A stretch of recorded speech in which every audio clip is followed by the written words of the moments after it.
Assalamualaikum warahmatullahi wabarakatuh. Mga kapatid sa pananampalatayang Islam, sa panahon natin ngayon ay napakaraming mga tao na napapansin natin o kasama natin, relative natin, kaibigan natin na masyado nilang tinataas ang kanilang mga sarili.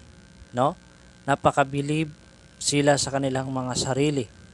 So ang ganitong sifat ay ito po ay tigilan natin dahil ito ay pinagbabawal sa atin ng Allah subhanahu wa ta'ala, pinagbabawal ng ating relihiyong Islam. Ang tunay na mananampalataya ay mapagkumbaba sa kaniyang kapatid sa Islam.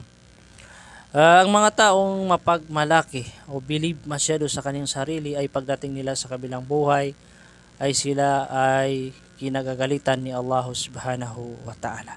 Kaya naman narapat lamang na iwasan natin ang sifat na mapagmataas, masyadong bilib sa kaniyang sarili, no? Masyado tayong bilib sa ating mga sarili. So ito ay wag natin gawin, wag natin kaugalian, no? Dapat tayo ay mapagkumbaba sa ating kapwa.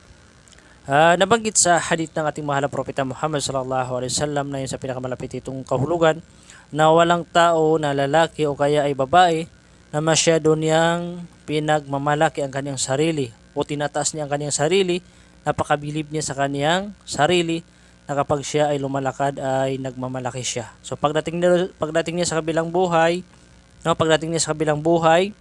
pamanamito na yan sa Allah, nagyang kutuwa lagi dito ang mga tao na kararangitan wa Allah. Pagdating nila sa kabilang buhay ay galit ang Allah subhanahu wa ta'ala sa kanila. Kaya naman narapat lamang sa atin na kung gusto natin na hindi magalit sa atin si Allah, ay huwag natin itaas ang ating mga sarili, mga kapatid sa Islam. Assalamualaikum warahmatullahi wabarakatuh.